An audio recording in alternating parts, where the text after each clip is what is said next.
इनको टिकट कराना है तो ये चीज़ें आप फॉलो कीजिएगा। नहीं हो पाएगा, मतलब एजेंट से निकलवाना पड़ेगा आसिफ भाई को। इसके दिमाग में वसवसा डालने लगा तो उसको अच्छी लगने लगी, उनके बीच में गलत चीज़ें हो गई।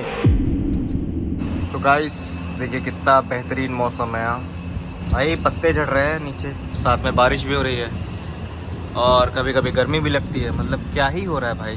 और ये जनाब बालकनी का व्यू ले रहे हैं एस्थेटिक बन रहे हैं, एस्थेटिक। अभी हमारा प्लान था रेलवे स्टेशन जाने का, टिकट निकालना था आसिफ भाई को, बट फिर बारिश होने लगी और एमी वाला जो वो है टिकट काउंटर, वो संडे की वजह से आज बंद है। बड़े बसने मसाइल हैं।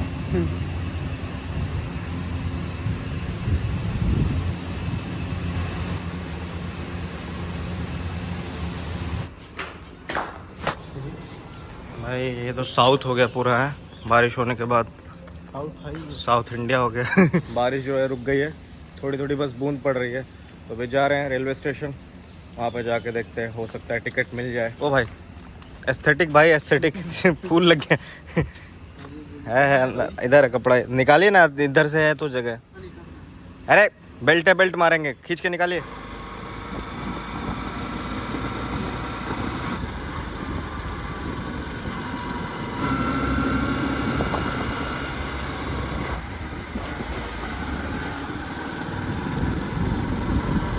अरे यार कितना एक्सीडेंट हो रहा है यार, ये देख रहे हैं यहाँ पे भी कोई तोड़ के गया है आसिफ भाई। यार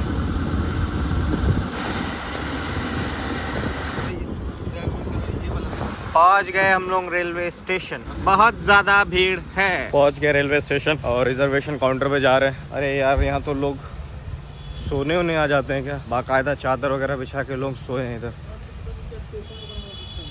टोकन सिस्टम है, ये लिखा है कि 5 बजे से पहले, प्रतिदिन सुबह 5:30 से 5 बजे से पहले आरक्षण केंद्र रेलवे स्टेशन तो अलीगढ़ RTO। जिनको टिकट कराना है तो ये चीज़ें आप फॉलो कीजिएगा। नहीं हो पाएगा, मतलब एजेंट से निकलवाना पड़ेगा आसिफ भाई को। कितनी गाड़ियाँ हैं यार, ये सब क्यों, इतनी सारी गाड़ियाँ क्यों इधर? 5 बजे पहले आके फोटोग्राफी करवा चुके हैं उसे। हाँ, तो अगर आपको रिजर्वेशन कराना है तत्काल में, रेलवे स्टेशन के रिजर्वेशन काउंटर पे आना पड़ेगा 5 बजे के पहले। आपका फ़ोन नंबर लेंगे, नाम लेंगे और आपकी फ़ोटो खींचेंगे, उसके बाद ही तत्काल टिकट बाई चांस आपको मिल सकता है। फिर टोकन मिलेगा और उनमें से फिर कुछ लोगों को मिल जाएगा टिकट, क्योंकि लिमिटेड सीट्स रहती है ना। तो ये सब मसले मसाइल है। खैर आसिफ भाई को नहीं मिला, अभी हम जा रहे हैं वापस।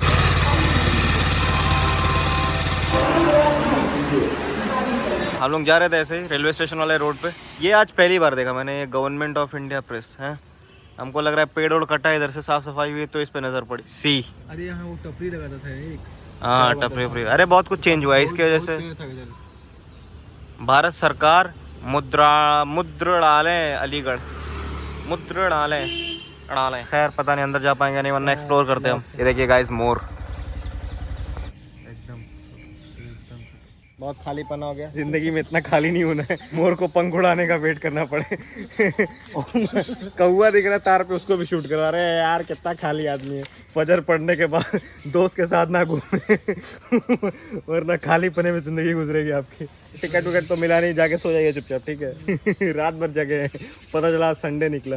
जल्दी यहाँ से निकलो, लाइए पावर बैंक दीजिए, I will power it up. हाँ चार्ज हो गया, जाइए जाइए चुपचाप सो जाइए।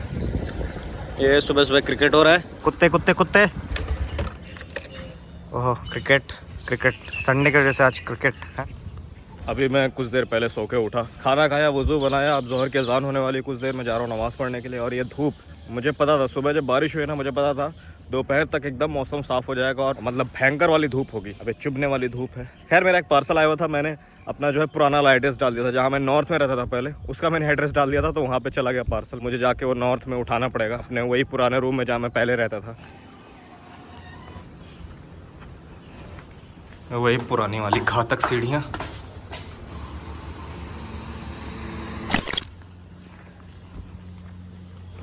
सो गाइस नमाज हमने पढ़ ली और ये कुरियर भी ले लिया है, जा रहा है रूम पे।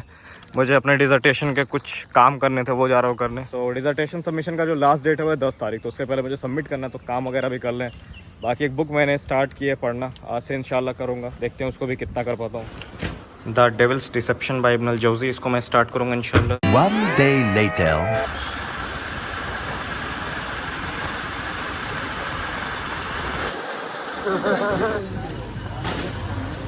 सुबह सुबह हम वॉक कर रहे थे। अभी हम फिलहाल हैं अलीगढ़ के कबीर कॉलोनी में, पहली बार जा रहा हूँ इस कॉलोनी में। गाइस ये देखिए गोकुल धाम सोसाइटी लग रही है बढ़िया लग रहा है यार, अच्छे अच्छे अपार्टमेंट्स हैं गाइस। पीछे मेरे डिपार्टमेंट ऑफ इंग्लिश के प्रोफेसर गए हैं और ये सोशल साइंस के डीन गए वापस हॉस्टल आ गए हम। कुर्सियां मरी पड़ी हैं, सब इधर गिरी पड़ी हैं, इधर ही बैठेंगे कुछ देर, एस्थेटिक वाइब्स लेंगे सुबह सुबह फजर के बाद की एकदम अल्हम्दुलिल्लाह माशाल्लाह सुभान अल्लाह वाले। अरे यार कुर्सियां तो गंदी होती है। Guys I have read this book and this book comprises of 590 pages. इसमें 14 चैप्टर्स हैं और हर एक चैप्टर अलग अलग टॉपिक पे है। For example chapter 1 adherence to the सुन्ना एंड द जमा, मतलब सुन्नत को फॉलो करो और जमात के साथ रहो, अलग मत रहो। फिर वही दूसरी तरफ है कंडेमनिंग बिदअत को जो है क्या बोलते हैं, मजम्मत बोलते हैं शायद उर्दू में। कंडेमनिंग मतलब किसी चीज़ को बुरा बोलना, तो बिदअत के खिलाफ रहो, खड़े रहो। फिर और जो बिदअत करते हैं उनके भी खिलाफ। ऐसे चैप्टर 3 है डेविल्स के सिडक्शंस के खिलाफ, मतलब डेविल्स कैसे जो है, शैतान कैसे आपको सिड्यूस करता है, या मतलब कौन से जरियों से आपको सिड्यूस करता है, आपको अपनी तरफ लुभाता है। फिर इसके आगे भी आता है जिसमें है कि कितने अलग अलग फिरके बने, फिरकों के अकीदे क्या थे। फॉर एग्जांपल जैसे इसमें अल हुरूरिया, अल कादरिया, अल जहमिया, अल मुर्जिया, अल राफिदा, अल जबरिया, ये 6 हैं और इनके ऑफ शूट्स जो हैं 12 थे। तो 6 into 12 is equal to 72 total sects थे जिनके अजीबोगरीब अकायद थे। मैं जिस इंसिडेंट को कोट करने वाला था वो है चैप्टर 3 में सेक्शन नंबर 2 में। वो इंसिडेंट है बनी इसराइल का, असलाफ में से वहब इब्न मुनब्बिह, और ये इंसिडेंट जो है लिया गया है इमाम अहमद बिन हम्बल रहीमहुल्लाह की बुक किताबुल ज़ुहद से। वो इंसिडेंट है कि बनी इसराइल में एक इबादत गुजार था और वो जो है अपना सारा वक्त जो इबादत में देता था।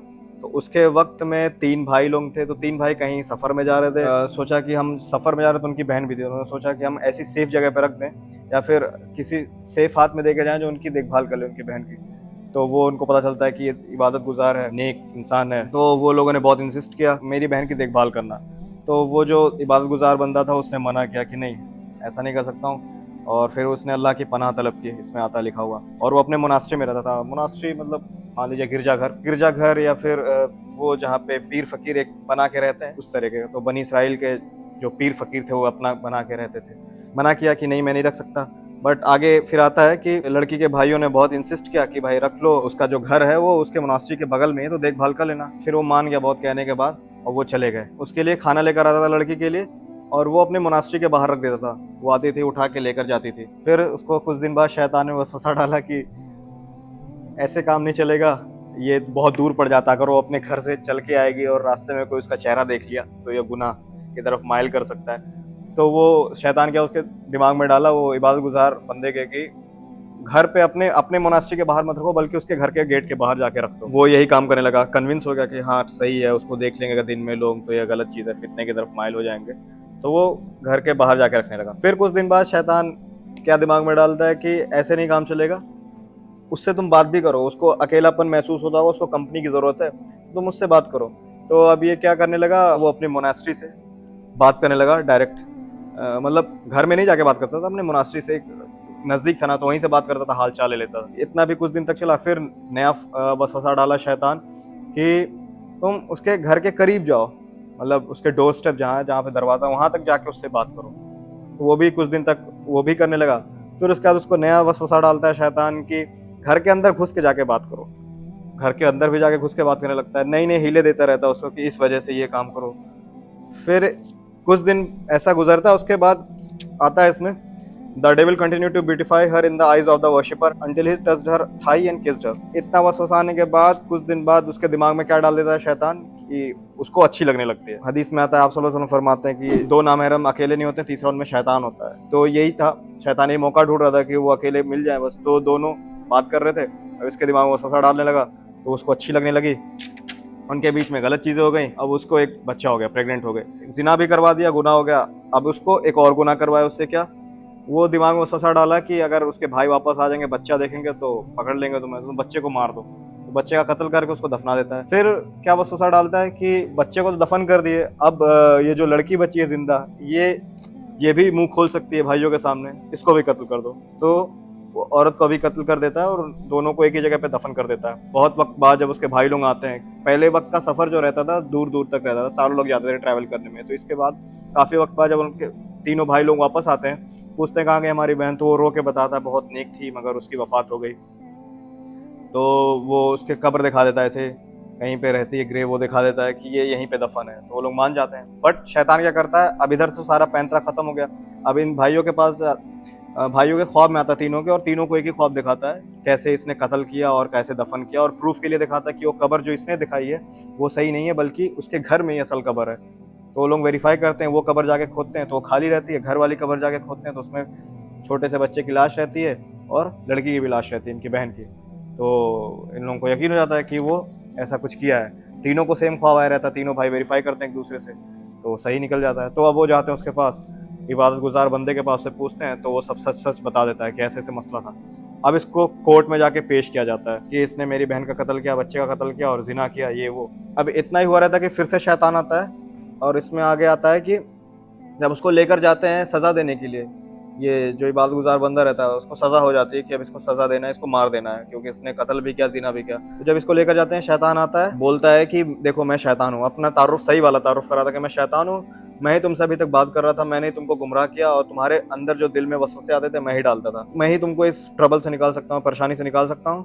तो वो पूछता है क्या, आखिरी वक्त में भी भरोसा कर लेता है उस पर, शैतान पे। पूछता है क्या, तो बोलता है कि तुम मेरे सामने prostrate to me and I will save you, बोलता है मेरे सामने सजदा करो मैं तुमको बचा लूंगा। आखिरी वक्त में भी पैंतरा फेंकता है और वो उसमें आ भी जाता है और वो उसके सामने सजदा कर लेता है और शैतान भाग जाता है। जैसे कुरान में आयत आती है ना, अल्लाह ताला फरमाता है कि क़यामत वाले दिन शैतान आके बोलेगा लोगों के सामने, मैंने जो है झूठे वादे किए थे और लोग इस वादे में आ गए, मेरा वादा जो है झूठा था, अल्लाह का वादा सच्चा था, मगर तुमने ईमान नहीं लाया, और वो ऐसे ही पीछा छुड़ा लेगा उस दिन, तो फंस जाएंगे लोग। तो वही चीज़ यहाँ दुनिया में भी किया वो, कि वो सजदा करवाया भाग गया, मतलब आखिरी वक्त में भी उससे कुफ्र करवा लिया, और वो जब भाग गया और फिर इसको सजा हो गई। वक्त का जो किंग था, जो सजा दी थी, वो सजा इसको मिल गई। वो चैप्टर का एक छोटा सा इंसिडेंट है और एक किताब-उज़-ज़ुहद का वाक़या है जो इमाम अहमद इब्न हंबल रहमहुल्लाह अपनी बुक में लेकर आए थे। ऐसे ही इंसिडेंट से भरी हुई है द डेविल्स डिसेप्शन, और इसमें बहुत सारे चैप्टर्स अलग अलग कैसे शैतान किसी को डिसीव करता है, धोखा देता है। अभी और भी इंसिडेंट्स है जो मैं आपके साथ शेयर कर सकता हूँ, बट इतना लंबा वीडियो मेरे को बनाना नहीं है। बाकी सब बढ़िया, मिलते हैं नए व्लॉग में। Till then take care,